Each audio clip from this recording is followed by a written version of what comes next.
తెలంగాణ జలియన్వాలా బాగ్ అంటే గుర్తొచ్చేది ఆదిలాబాద్ జిల్లాలో జరిగిన ఇంద్రవెల్లి ఘటన.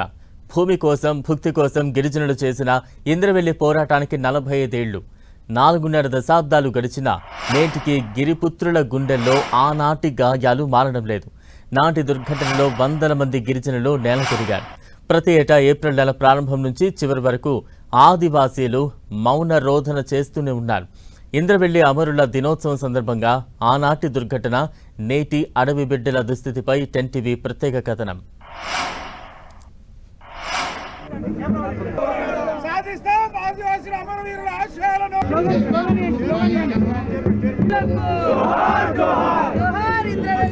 అది 1981 ఏప్రిల్ 20.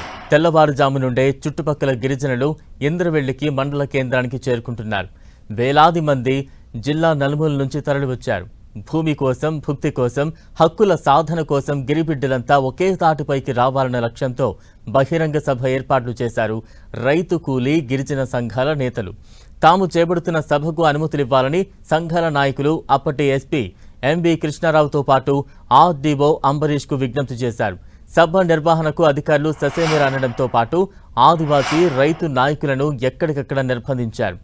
సభకు అనుమతి ఇవ్వలేదన్న సమాచారం ఆదివాసీలందరికీ తెలియలేదు. సమాచార లోపం, టెక్నాలజీ అప్పటికి డెవలప్ కాకపోవడంతో సభానుమతి నిరాకరణ విషయం మారుమూల ప్రాంతాల గిరిజనులకు చేరలేదు. దీంతో వేలాదిగా గిరిబిడ్డలు ఇంద్రవెల్లికి తరలివచ్చారు. గిరిజనులంతా అంగడి ప్రాంతానికి ర్యాలీగా బయలుదేరారు.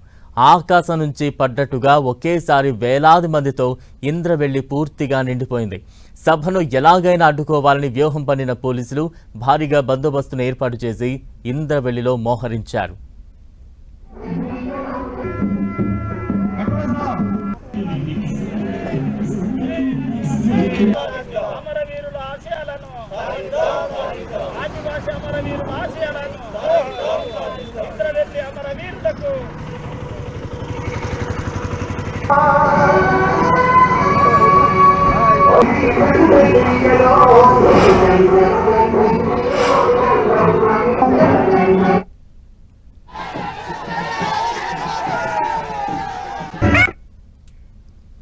సభకు వచ్చిన గిరిజనాన్ని చూసిన పోలీసులు వారిని కంట్రోల్ చేయడం అసాధ్యంగా మారింది.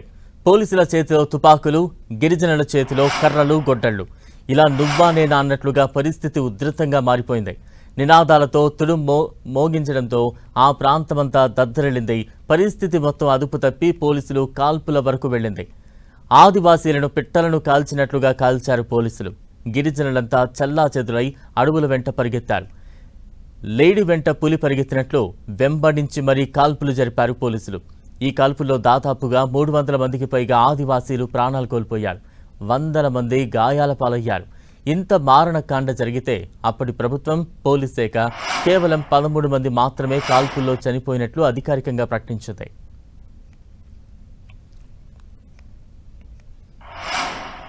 మాకు ఎట్లా భూములు చేయాలి, ఏం విధంగా ఇలా ఆలోచించి ఒక ఎంఆర్ ఆఫీస్లో ఒక అప్లికేషన్ ఇచ్చేద్దాం, ఆర్డీఓకి ఇచ్చేద్దాము, ఏదో మంచిగా చేద్దామని వాళ్ళు ఇక్కడ మీటింగ్ వచ్చేస్తే ఆర్డీఓ ఏం చేసిండ్రు, రాంగ్ ఇన్ఫర్మేషన్ పోలీసు వాళ్ళకి ఇచ్చేసి మొత్తం కాల్పులు చేసి తుపాకీలతో మొత్తం మా ఆదివాసీ వాళ్ళు దాదాపు వందలాది మంది చనిపోయినారు. ఇంతకుముందు ఎన్నో గవర్నమెంట్లు వచ్చినాయి పోయినాయి, కానీ ₹1 కూడా ఏమీ ఇవ్వలేదు. కాల్పుల తర్వాత అప్పటి ప్రభుత్వంపై గిరిజనులంతా నిరసన బాటపట్టారు. పెద్ద ఎత్తున జరిగిన ఆందోళనలు సర్కార్కు ముచ్చెమటలు పట్టించాయి. దీంతో ప్రభుత్వం దిగివచ్చి గిరిజనాభివృద్ధికి ఐటీడీఏను ఏర్పాటు చేస్తూ ఉత్తర్వులు జారీ చేసింది. గిరిజనాభివృద్ధి కోసం అనేక పథకాలను ప్రవేశపెట్టింది. కాల్పుల్లో అమరులైన గిరిజనుల కోసం వీరుల స్మారక స్తూపాన్ని అంగడి జరిగే ప్రదేశంలో రైతు కూలీ సంఘం నిర్మించింది. అయితే ఈ స్తూపాన్ని 1986 మార్చి 19న గుర్తు తెలియని దుండగులు డైనమెట్లతో పేల్చివేశారు. దీనిపై గిరిజనులు మరోసారి నిరసన వ్యక్తం చేయడంతో ప్రభుత్వం 1987లో ఐటీడీఏ నిధులతో ప్రస్తుతం ఉన్న అమరవీరుల స్మారక స్తూపాన్ని నిర్మించింది. ఏ లక్ష్యం కోసం అప్పట్లో గిరిబిడ్డలు అమరులయ్యారో ఆ లక్ష్యం నేటికి నెరవేరడం లేదని ఆవేదన చెందుతున్నారు ఆదివాసీలు.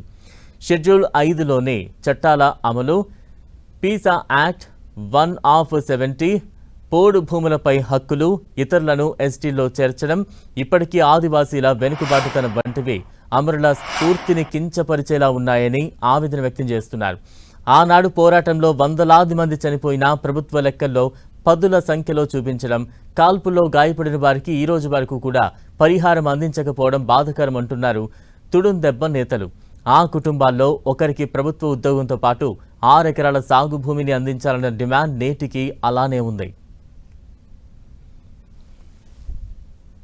ఆనాడు గౌరవ ముఖ్యమంత్రి రేవంత్ రెడ్డి గారి నాయకత్వంలో ఇంద్రవెల్లి దళిత గిరిజన దండోరణి కార్యక్రమాన్ని ఏర్పాటు చేశాం. ఆ రోజు ఇచ్చిన హామీ ప్రకారం అక్కడ అమరులైన కుటుంబాలందరూ కూడా ఇంటి స్థలాలతో పాటు ఇందిరమ్మ ఇండ్లు ఇచ్చాం.